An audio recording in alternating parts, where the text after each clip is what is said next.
that starts early on in the discussion process about a couple's wedding is setting that expectations. Hey, we need your family here at this time. Make sure they're here so that we're not Yeah. looking for Uncle Joe and Aunt Diane and they're off getting a drink and we Yeah. need your crew here. So have that time, get them there, and then I can do my thing and get them up, get them off, get those pictures taken, let them go. So setting those expectations early, I think, is really important. Welcome to The Right Fit. Today, we are joined by Tom Harmon, a professional wedding photographer who specializes in capturing raw emotions behind the event. After a career dedicated in serving as a police officer, Tom transitioned into the fine arts, building a 13-year legacy of natural, character-driven photography. So it's very interesting when we were doing our research that I found that you're a police officer. Yeah. So does this police officer instinct ever come back when you're kind of trying to anticipate some of these emotional moments before they even happen? Maybe not so much the emotional moments, with the high stress moments, for sure, for sure. And then that's I tell my couples a lot of times where they'll say, "Hey, I have a big family, and I need someone to really take charge." And I said, "I got you because I can bring out my cop voice, and I can tell people where to go and direct people." So I think the high stress moments really being a police officer really helped with that.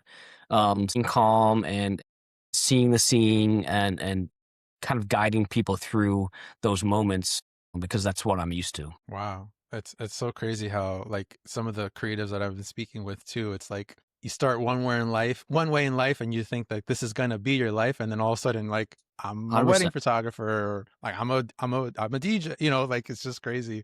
But here we Yeah, and are. you really have to be honest with yourself too, Yeah. because I thought being a police officer was going to be Yeah. my thing. I went to school for it. I got my degree in it. I did Yeah. all the training, and then I got on the job, and it wasn't for me. It just Yeah. wasn't for me, and I had to make a decision. Do I stick with that for the next 15, 20 years, or do I do something I love and I really have a passion for? And obviously I chose the latter, and I am so thankful every day that I made that choice because I'm so much happier. This career fits me so much better, and it just, I mean, that, and it shows in my work too. So it was one of the best decisions I made. Yeah, that's amazing. And I think, well, what I know as far as like what this show is supposed to be about, it's maybe for not just couples planning, but other entrepreneurs somewhere along the line. They could be starting, they could be in the middle, they could be further along than us in a journey in different areas where I feel like that's a big struggle. I know I struggled with it too, where it was like leaving the day job. I was always like next year, but next year, or the pension, Yeah. or this or that, like the Yeah. benefits, like something would always like drag you down. And I think the realization, at least for me, was it's never going to be a perfect time. It's never going to be a perfect day. You just got to like rip that band-aid and just like go for it. And God forbid, whatever the thing was in my mind, is like, even if it doesn't work out, I felt like I wouldn't live with that regret, if that makes any sense. Did Yeah. you, did you ever feel that way? Yeah, I knew that I wasn't happy, and if I continued down that road, I would be miserable, and my family life would suffer, my personal life, would suffer. So I've never been really risk adverse in that way of just jumping into things. So I knew that I can do this. It's going to be all right. This is going to make me happier, and it's going to make everything around me better. So it was about ripping the Band-Aid off. And there's never going to be a right time. I don't know what the saying is, when's the best time to plant a tree is 20 years ago, but the second best time is right now, like that's how it is. Like do it Yes. now. Just do it. If you have that confidence, do it now. I love that saying. I haven't heard it in a little bit, but yes, it like always hits home because it's the Yeah. reality, and we're always living in the, even when we do the thing, we start sometimes living in like, oh man, I should have done this a year ago. You can't, like, you just got to be Well, here in yeah, the now and do it just now. move on. Yeah, it's the second best time to do it. Move on. So we spoke a little bit about your officer instincts being maybe a skill that can help you manage like these complex wedding parties or bigger sizes. So is it easier for you to manage, let's say, a large wedding party or your own dinner table on a Tuesday night? Because I know you got a family as Yeah. well with kids and everything. Yeah, my family's way harder to manage for sure, Yeah, because there's so many different personalities, and they're pulling me every direction. yeah, Yeah, with the wedding party, I definitely can manage that a lot better because we have a controlled and a common goal to let's get these two married. Let's get these pictures done. Let's have a great time. Let's have a party, and let's celebrate these two. So that common goal kind of makes it a little bit easier than and everyone just kind of pulling every direction. So, but it does help to have that kind of command presence to be like, hey, let's go, let's do this. Sometimes it's like herding cats, kind of just like get back here. And You but should yeah, cat that's your yeah. it definitely helps there. Yeah. And it's an interesting skill, let's call it, and part of a wedding that I think people don't initially think about, but is such an important piece that people do need a lot of guidance at weddings from what I see. I guide differently from an MC Sure. perspective and a different part. You're wrangling people, as well, throughout the day for different parts, but I feel like it's so necessary because for the most part, I find it very rare where everybody's all organized. You call like, okay, where's this group? And they're just ready to go. Like usually it takes some like pulling and thing and like Yeah. anticipating, Yeah. hey, Yeah. what's next, just to keep things moving along. If not, you lose, I think, a lot of big part of your day time wise if you don't have that Yeah. person who can take that role of leadership. Yeah.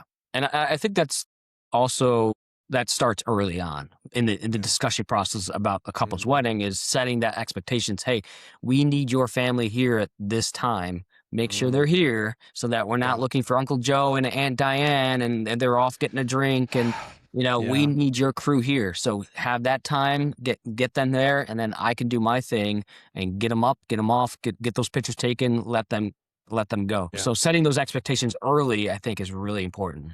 That's very smart. I think I'm still looking for Aunt Diane from a wedding that I Yeah, recently I know. did. So yeah, She's the worst. She's the she's, worst. yeah, she's very evasive. So for the area that we are in, and I say we because we're kind of in the similar, I guess you could say, metro area, New Jersey, Yeah. New York. We have a lot of different landscapes and types of weddings that we could do. But do you prefer a fast-paced city vibe, or are you more like open countryside kind of guy? I'm a mountain guy, so I love the outdoors. I love getting up and hiking and kayaking and that type of vibe. So that's where I like to go, the Catskills, Western New Jersey, Pennsylvania, Okay. Hudson Valley type places. Where I tend to try to shy away from is more of the ballroom type places, the chandeliers, the marble floors, the stuff like that, which is fine if that's your vibe.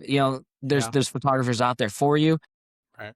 I just enjoy going to places that are a little bit out of the way, kind of thing, and have this old charm and this character to it, and an outdoors feel to it, where there's it just fits my vibe better, and I can really use the elements around to make these photos really shine. Yeah, I feel like sometimes people, I mean, correct me if I'm wrong, when they're searching for a creative like yourself, need to lean into what that creative not only just excels at, but what can help bring out their creativity even more. Yes, you can Yeah, shoot at these standard ballrooms, like you said, sure. Yeah, and I'm sure you'll do a great job.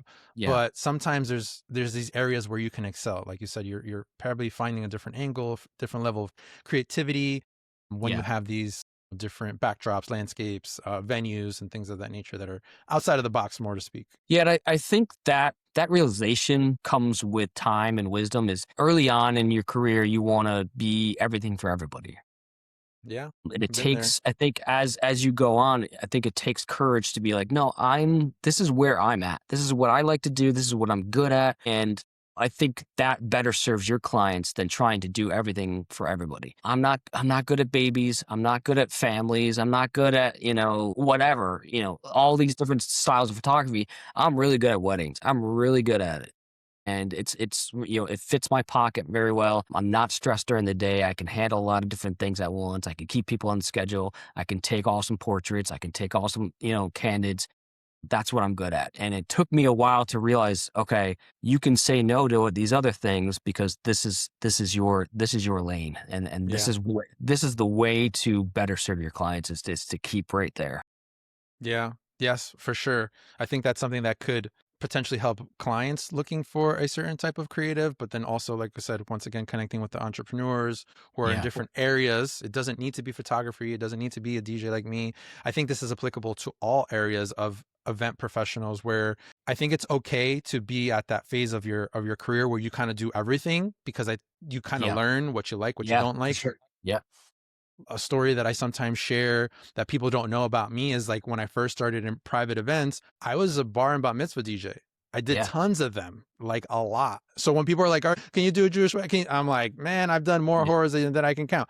Right? Yeah. Yeah. But they wouldn't think that now going to my page with this Right. bilingual DJ, Yeah. MC, and I have Yeah. the skills, whatever. I've realized that although I could do those events, they weren't necessarily the ideal events for me. I ended up Yeah. gravitating more towards weddings, and as the weddings evolve, then you start kind of finding like your zone where you can really excel in that as well. So I think it's important because one term that is very, very common now is this burnout term that we always hear. But I think a part of that equation is that people are doing things that they don't enjoy. So of Yeah. course you're going to feel Yeah. like, I don't want Right. to go to work today. I'm not going to want to edit these pictures. I'm not going to want to do That's any of this because it makes exactly me right. miserable. Yeah. I still love going to weddings. I've been going shooting weddings for 15 years now. I Yeah. still love it, and I do see a lot of my colleagues burn out after a while. After 7, 8 years, they're done. They're done. Yeah. I've been going for 15 now, and I'm like, I could go for another 15. Yeah. Because I love it, and I'm good at it, and so it's nice when those 2 things combine, and you don't experience that burnout as much as other people do. Yes, yes. I think it's finding your happy place or your zone or your lane, whatever you want to call it. And look, Yeah, I've experienced those vendors too. And I mean, I'm talking like recently, and I'm not throwing anybody in the bus. I'm not gonna say any names, but where you say hi to your other vendor colleagues, and they're just like, you could tell like they yeah, don't want to they just be don't there. wanna And be I'm there. like, hey, sir, ma'am, like like we're supposed to be here to celebrate these Yeah, people and their love, and they invested a lot of money and time. Like, come on, this is like a and this yeah. is a luxury. They don't need to have us here. You know what I mean? Yeah, yeah, Like, yeah, so and the client can pick up on that, really yes. fast. Oh yeah. They know when you don't wanna be there, and, I think that's one of the things that my clients say routinely about me is he was excited to be there, he was happy, he was fun, he was making jokes, he was doing his thing, and that puts other people at ease too, is like, when you're happy to be there, they get excited, they get excited for the photos, they get excited for the music. But when you're a grump, really changes the mood on things, man. It really changes. It's like, why are you there then? Why are you there? Tom, you hit something that also made me think of I've heard of not heard, I've actually been a part of weddings where the bride and or the groom or whoever the couple is, they feel like their photographer is not even approachable. They're like, I Yeah, want to ask so and yeah, so yeah, this thing. And they're like kind of coming to me as like almost like a mediator. I'm like, why did you book this person? yeah, Like, if you feel like you can't even talk to them, like that's not good, right? Maybe yeah, they had a beautiful Instagram portfolio. Okay, that's part of the equation, but like the personality and all these other things, like you're stuck with this person. Probably your photographer is one of the vendors you're stuck with most of your day, like 12 yeah, hours or so. Like you need to make sure that aligns. yeah. And I tell people that, like, I'm not working at you. I'm not controlling this wedding. I'm working with you. I want to collaborate with you on this wedding. Let's make sure you get what you want, right? We're in the service industry. People forget that a lot of times, Yeah. that we're here to serve our clients. And that's another thing I'm really good at, is being present, being attentive to their needs. Are they just completely burnt out on photos? Do we need to have them take a break? Are they okay? I check in with people regularly. Are you doing all right? Do you need anything? Um, and I think that also goes a long way with them feeling comfortable, saying what they need to say to me. We're done, or let's keep going, or can we do this, or can we do that? So I think that goes a long way as well. Yeah, you sounds like you're good on establishing some type of rapport where you can have a mini relationship with them, Yeah, and I think that's important, because you want them to be at ease and at a comfort level where even if they could say we want to continue or if we don't want to continue, even the nonverbal stuff, right? Their facial expression, if they're not comfortable 100%, is not going to be as good as if they are relaxed. Tom got it. You feel good with yeah, him. He's yeah. loose. He's fun. I'm having fun. And then the reactions, their pictures, I'm sure are going to look Sure. and feel very different. Yeah, because you'll pick up on stiffness right away in a photo, right? If they're uncomfortable, it's going to show. It's going to show. So, it's incumbent on the photographer to really set that tone, really make sure that they know you have it in your hands, and you've got it, and you're going to make them comfortable. You're going to make them look good, and you know what you're doing, so they can just kind of relax and just enjoy what they're doing. Yeah, I love that. And I saw, I guess, once again, going on this research rabbit hole, that you're not like the guy that went to photography school. Like you told us, you went to school to be in law enforcement. You want a, a different path. So I'm curious, what was that, that lightning bolt moment where you're just like, I love what I could do with this camera or photography, or like, when did that hit you? I think like a lot of people, it started out as a hobby. I'm a big hobby guy. I have to have something that is, something that I can train my mind on for a while. So that's what it really started out as. Is I just picked up a decent, camera at the time and started playing with lighting and really researching on the internet and back when forums were a big thing, you could talk to other people on forums and ask questions. And there was a really great community of photographers online that was really helpful to me because I was just asking all sorts of questions and just playing around with that. And it started with one wedding. It was a friend of mine. His parents were getting, or his father was getting remarried. So an older couple that didn't really care about photography, but they wanted something. So, I took photos at their wedding. I had to rent another camera. I had to rent another lens. I didn't have all the gear I needed. Yeah. So maybe it was stupid, maybe it wasn't, but I took the risk on it and I shot their wedding and it came out well.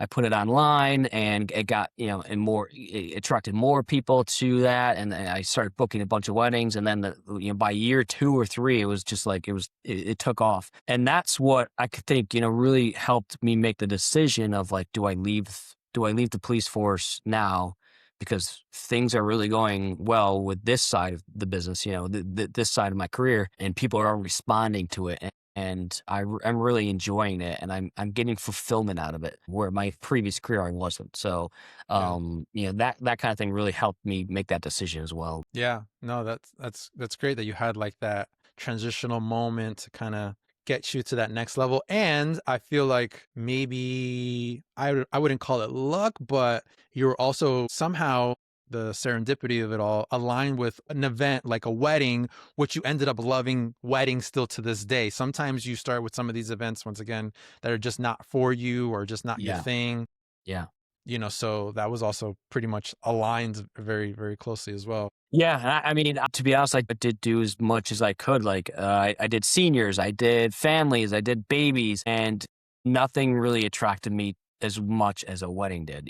I just felt comfortable. I felt like I really locked into a wedding, and it was really something that was interesting to me. Trying to, see all the different angles, feel all the different emotions. For me, I'm a big emotional guy. I love emotions. So the wedding, I think, industry really attracted me to that because, the family shoots don't really have that type of motion, during the day. The seniors don't really have that kind of type of motion. So I think being able to be, experience other people's lives in a very emotional way really attracted me to that kind of industry. Yeah. I love that you share your emotional side of things. A, because I feel like that's something that's not as common for men just to put out there in Yeah, general. But I sure. think B, it's important because I am also a very emotional guy too. I cry all the time. Yeah. I don't mind saying that, with maybe it's a movie, maybe it's a moment. I don't mind sharing my emotions. But I think it's important with the couples who care about emotions because the event is so emotionally driven. Let's be Yeah. honest.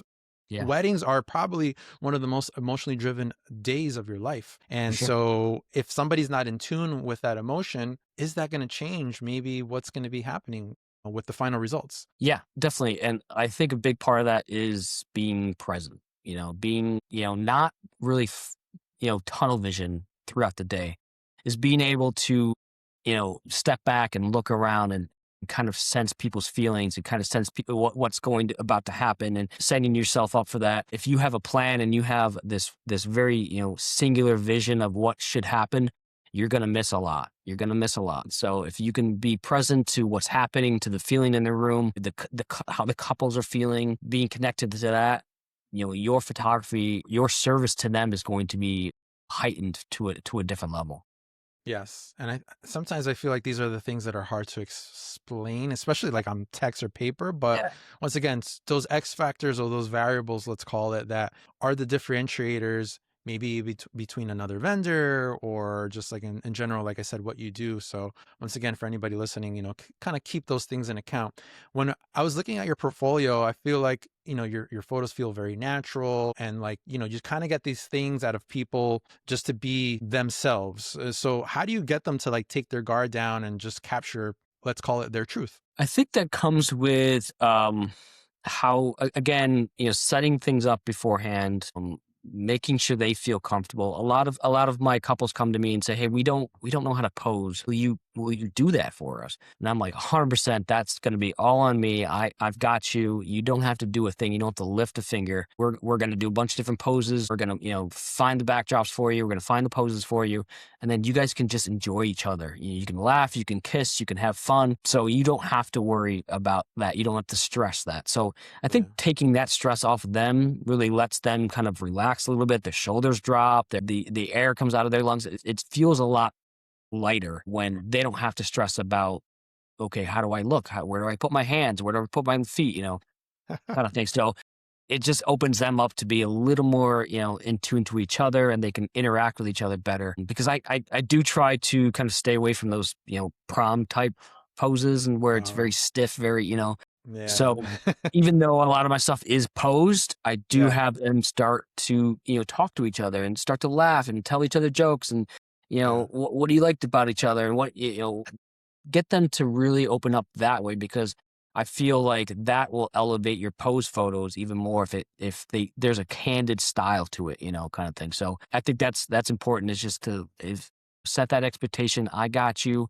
You don't have to worry about a thing. You can let that stress go, and let's have fun. Yes, yes. Another important piece. I feel like when working with a vendor, I think a piece of advice that is important to share, that I share with my couple, so to speak, is like, you're hiring me more than just the service that you think that I'm doing, right? So Tom, you're there taking amazing pictures, but you're also taking a load off of them Yeah. mentally, right? You're Yeah. gonna direct and take things off their plate. And I always give the analogy of like, you're in the back seat and I'm driving. Yes. Just get back there, enjoy, don't worry about it. Sounds fun. We just relax, kind of thing. So I think that's another fundamental piece to getting these results. And we've been talking about, the emotional side of things. And I'm curious, with, you've done a lot of weddings at this point, and I know there's a lot of emotional pieces. What would you say consistently, right? Because I'm sure it varies, but more consistently is the most emotional part of a wedding day that people like overlook, right? Like they didn't think that was going to be an emotional part, and they're like, nah, like Yeah. this is happens all the time. I think that's gonna be different for everyone. I mean, I guess I can go into what I find most emotional, and again, it's going to be different for everyone from every walk of life. But because I'm a father, that's what hits me the most. I mean, the father of the bride speech gets me every time. The father of the bride, the first dance that they have gets me every time. So it's like, it depends on where you are in your life at that time, what hits you the most. But those are the two things that get me. Yeah.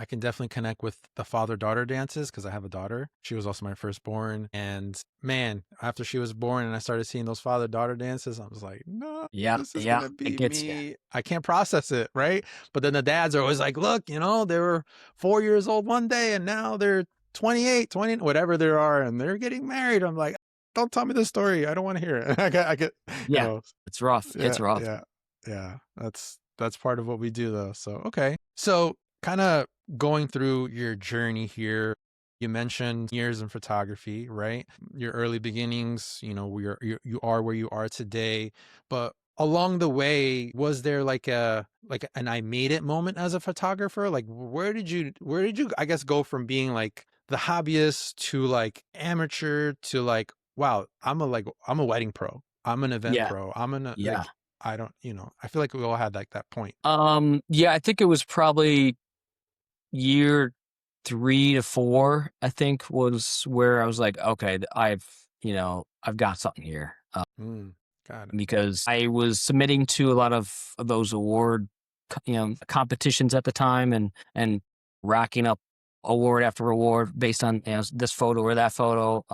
Another company named me one of the top 50 photographers in the US at one year. So it was like that section of my career was like, okay, I think think I really have something cooking here. Let's take it to the next level. Let's really focus on client experience, the service part of it, and let's really elevate this thing to make it a career. And that's when I really kind of took off from there. Damn, that's amazing. Wow, like I didn't even know about these things that you Yeah. submitted. And that's pretty cool. So kind of going with the early side of things, I think we all have somebody that either influenced us or inspired us. Did you have a person, or did you have a mentor? Was it just online? Yeah, You there know? really wasn't one person, Okay. but I would say there's a group early on. This was like when Facebook was really popular, kind of thing. Okay. So it was like, You need a college email kind of thing? yeah, yeah, right. So, it was I used to live in the Syracuse, New York area, and that's where I started the business. And that's, I started getting my word of mouth there. And I started a lot of weddings there. Then moved back to New Jersey. And what really helped me was a small group of photographers in New Jersey, New York area that we had this message group on Facebook, and it was such a community for me that really helped me along, and they allowed me to second shoot for them to get some experience in New Jersey, and to allow me to build my business down here. And there's no ill will, there's no competition style. It was just everyone was learning together, everyone was helping out. We always had meetups. We always, so I think that I would contribute that group to really, helping me transition from the upstate New York area down to back to New Jersey, and really allowing me to, really build something here. So again, there wasn't that one person. It was a whole group of people that just were way too good to me that I deserved. Power of community. I mean, that's Yeah. that's one thing that I literally just had a wedding on Friday, and I commented to the photographer who, there was a main shooter and then there was an associate shooter, but technically on any given day they could be two separate companies or Yeah. collaborate. Yeah. And I've always seen that with so many photographers. I'm just like, man, you guys are always like, it's very rare to find in the DJ world. Like, just like, there is a community, they exist, and I'm not, but it's not as a common thread that I've seen throughout my journey of Yeah. photography. Like, I'm like, oh man, all these photographers are just like helping each other out, or associating, second shooting, and then there's not like a competition or like this person's gonna steal my clients. It's Right. very just like, oh, okay, organic. We're all a community here. I'm like, I love that. Yeah, it definitely it maybe is a little less now because of social media, and there is that sense of competition, I feel like, and everyone's opinion needs to be heard at all times, apparently. So there's that now.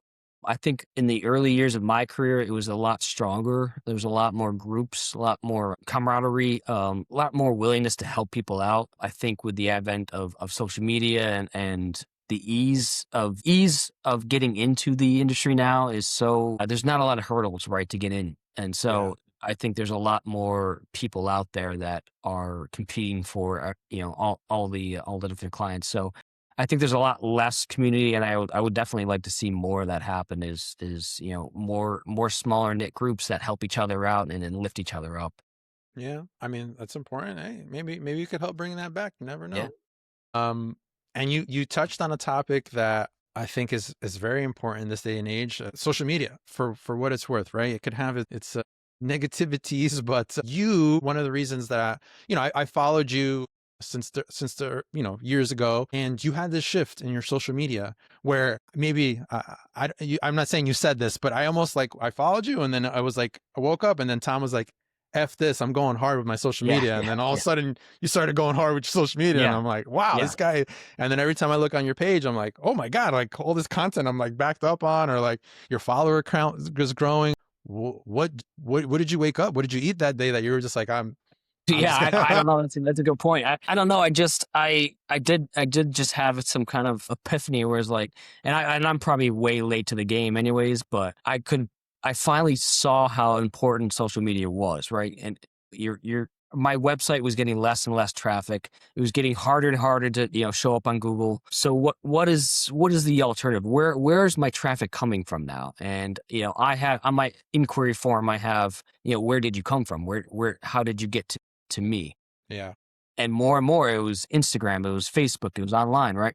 Yeah. So you could see the writing on the wall of, okay, this is really powerful. This is really important. And so I really set myself up. All right, I'm going to take the next year to really hammer out. Okay, let me really press hard on social media and Yeah. see where it can go. See what it can lead to.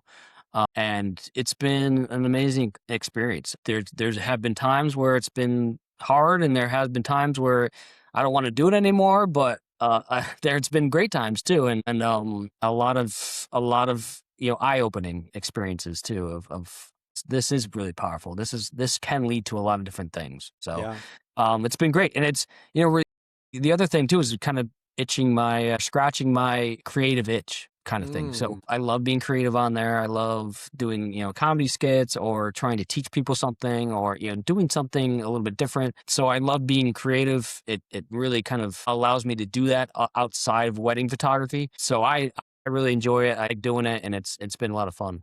Yeah. No, I mean, content creation is a grind, like you kind of pretty much said. But at the same time, it's not for everybody because true content creation does take the creativity and other aspects of it.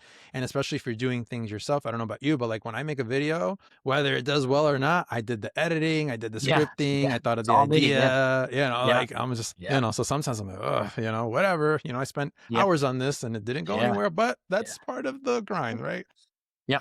And then the thing you shot in 2 minutes, goes viral. It's like, I can't figure it out. Yeah, you can't figure it out. Dude, I don't know. It's in trial reels, I think, right now. It's almost like at 1 million. It's literally from my iPhone, Yeah.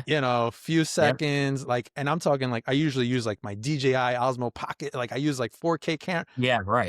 editing. I'm on, yeah, and then Yeah. that one iPhone clip is like going crazy. And I didn't even use a fancy font. I use the edits font. Anyway, Yeah. if this doesn't make sense to somebody listening, it's editing, content creation. But going back to the importance of it and how it can help you leverage your business, I think is something that we should not sleep on for Yeah. people who are. I find a lot of people in our industry who fight it, and they use the term, I hate social media and I hate and I hate and I hate. And I'm like, well, I get it. You don't need to That comes from love it, misunderstanding social media. but yeah, yeah, Like, they don't understand it, and yeah, it's hard to understand, right? It's hard to yeah, understand what you should be doing and what you should be posting and what you should and my thing was I was just gonna throw spaghetti at the wall and see what sticks, kind of thing. It's like, I'm gonna try this time. I'm gonna try that this time and see what resonates with people. And after a while, you start to realize, okay, this video I just shot is probably gonna do well because I can see how it can resonate with people. I can see how they can see themselves in that. It's shareable, it's likable,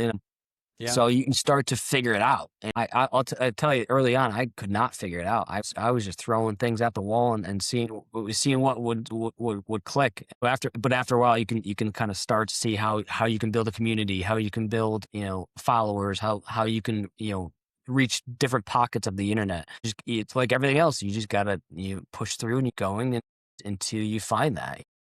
right. Trial and error. And I think going back to another point that you said is it could potentially fulfill you in some type of way, right? Because your creative itch, it scratches it. Like for me, I started getting to the point where I'm like, you know what? If I'm going to do something, I'm going to enjoy it. And if I'm going to like it, whatever, if somebody else like it, the great, right? Like you want to add value, you want to add connection, but you also kind of have to enjoy what you're doing. And it's not going to be for everybody. So I don't necessarily tell the person who's telling me I hate social media, like, hey, you need to be a content creator. I understand that's not for everybody. But when you're going with that negative angle and understanding that, hey, a lot of our couples who are in their mid to late 20s, maybe early 30s, they're doing most of their research on social media, whether it's TikTok, Instagram, Facebook, one of these platforms. And like you mentioned, Tom, they're not necessarily going to our fancy websites as much anymore. Maybe that's the second or third stop, Yeah, but right. usually not the first, credibility. Maybe they'll go double check that if they want to.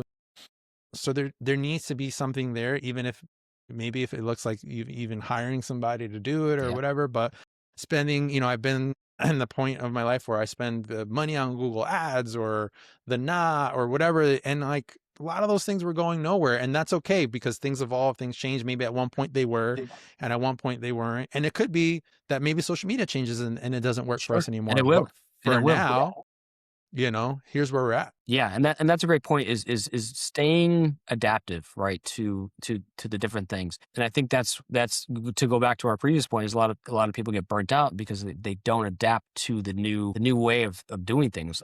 I I'm 15 years in, I'm not of the generation that is getting married now, right?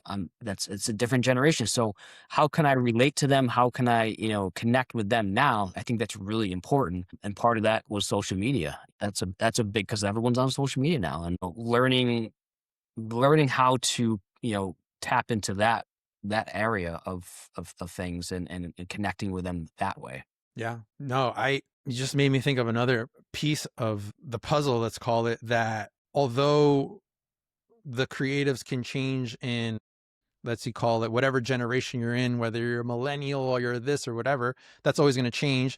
But it doesn't mean that you can't try to understand whatever generation that you are working with, and Yeah, understand maybe how they do things, which might look a little differently, or how they might like to send a DM at first versus something else. So then how do I adapt? And if I can't manage my DMs, how do I get maybe an automation like a many chat or something else to maybe do it for me? If you like, there's ways, but like you said, if you're not open to adapt or kind of embrace the changes that are happening, then yes, you are going to feel overwhelmed. You are going to feel burnt out. And then I think at the same time, it's going to hurt your business, if you're not willing to kind of make the changes. I'm not saying you got to change your creative style or your eye or your expertise, but you're working with different couples now. They're yeah, not the same couples that they were before. They went through different things. They grew up differently. They talk yeah, differently. Like, it's yeah. just where we're at. And you see it all the time, and not even in this industry, in a lot of industries where, as people age, they lose touch with the younger crowd, the younger generations coming up, and they lose touch with what they want and what they're expecting, Yeah. and their business suffers. You see it all the time. Older businesses are going out of business because they didn't adapt. They didn't, look inside themselves and say, "What? How can I connect with this now?" Yeah. Doing things my way for the rest of my life.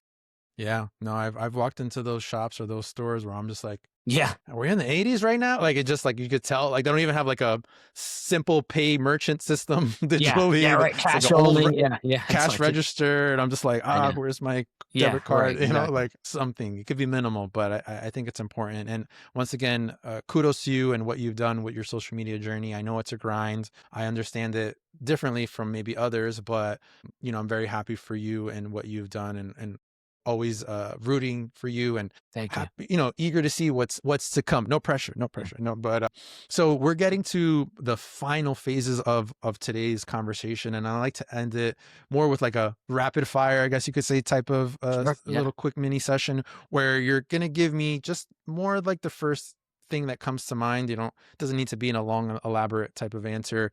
So our first question is, what is the one detail guests always remember most about an event, you think? unfortunately, to me, it's usually the reception music. I'll give you guys credit, man. If you are the right DJ for the right person, you guys can rock it, and it gives those clients, those guests, the experience of a lifetime, and they have such a great time. And every time a wedding ends, people are going up to the DJ or the band or whatever. "Oh, you guys rocked. You guys were awesome. That was the best time ever." I think you guys definitely have the edge there for sure. Thank you. Thank you for coming with no ego to that answer. Yeah,